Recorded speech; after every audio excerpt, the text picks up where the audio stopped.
Hello there, good morning, welcome back to my channel. This is Louise from Louise's Lifestyle. Thank you for joining me. If you're new here, please hit the subscribe button, give this video a thumbs up, like and share with your friends. So today we're looking at my two night blooming jasmines, one of which is a tropical plant and the other is a hardy plant. So the tropical plant is this one. I got this earlier in the year. This is Cestrum Nocturnum. Put the name across the screen. I first got one of these back in 1987 and I only knew it as a night blooming jasmine because my husband told me it was and told me to get one, and I brought that over and it did bloom the first year I got it. And I had to really search for the flowers. They were so tiny, but I smelt them before I actually saw them.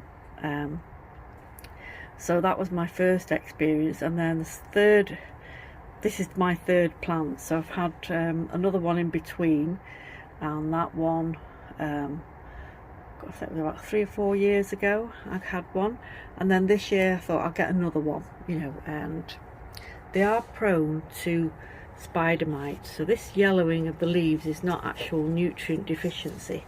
This is a pest. So you can see, I don't know if you can see the little tiny little dots there. It's a bit hard to focus. That is the damage caused by spider mite. So I will be spraying it underneath the leaves.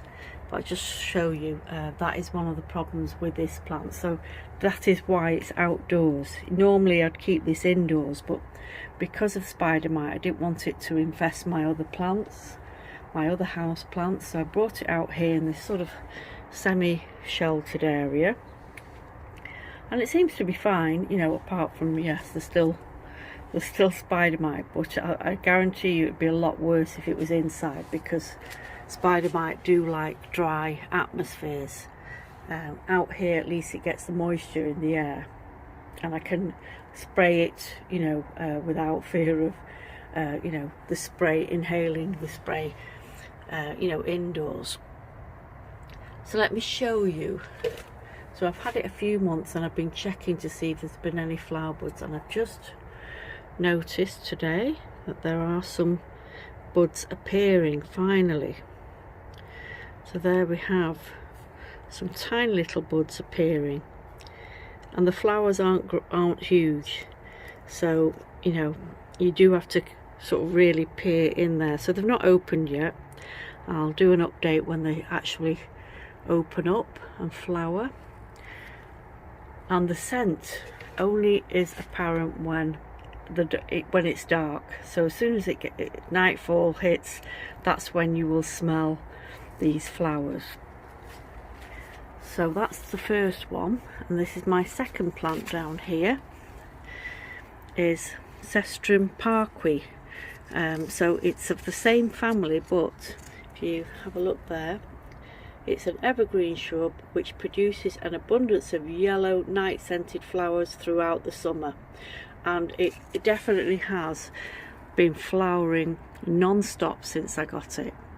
So when it arrived it had little flower buds on it, and then shortly after it went straight into bloom, and it's been flowering ever since. So I've had it a couple of months and it literally been non-stop flowers. So, and it's definitely hardy. It's not been in this sheltered area here, it's been over there in the wind and the rain, and it's put out these flowers. And in the evening when I come outside and I come up against this plant, it's really, the scent is gorgeous. It's not a typical jasmine fragrance. It has a different, it's more a bit like a sandalwood fragrance, I would say. So yeah, a hardy one. I was really pleased to find out. I mean, just by chance I was looking at night blooming jasmines on the internet, and there was a chap showing this plant, and it was outside in the UK, and I thought, wow, I need to get one of those. So I did. And what I've been doing is I've been feeding the plants Tomorite and Miracle Grow, just to give it, the plants some food. and that's all. I haven't changed the pot. It arrived in this pot and that's the pot it stayed in. Next year I'll probably repot it, you know, in the spring, and hopefully it will get bigger and bigger, because the one that I saw on the internet was pretty big. It was a full-size shrub. So there are my 2 night blooming jasmines. So if you find this one, then be prepared to, you know, look after it. It will drop a lot of leaves and you will need to keep checking for insects and pests. So if you don't mind doing that and you want to get one, then go ahead. Feed it like I've just said.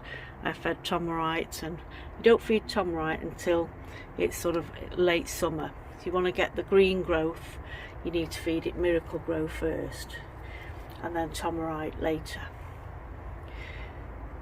So there's 2 of my, well, my only 2 night blooming jasmines. While I'm out here, I'll just have a quick look at what else is blooming. Just finished with the gladioli. That one's just finished blooming. These dahlias, I've had them in this tub for years and they come back every year, and they're a gorgeous colour. And then over here I planted these from seed. This is Nicotiana sylvestris, and looks like a firework display. The leaves are huge.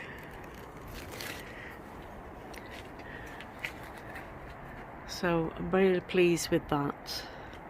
And then over the back here you've got this hollyhock, which I'm not keen on the colour. I was hoping it was going to be red. The label said it was red hollyhock, but clearly it's not, so I'm not growing that one again. Down here, I think you've seen all these flowers before. My bougainvillea in bloom. I love bougainvillea. And then these are my rudbeckia. Come up every year. Had them in this tub for several years. They do really well. They like water, a lot of water. So flower wise, I think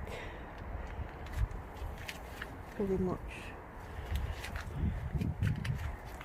yeah, my hanging baskets both doing well. Did a video on that. So thank you for watching, everyone. Please like and subscribe, share with your friends. Take care. Bye bye.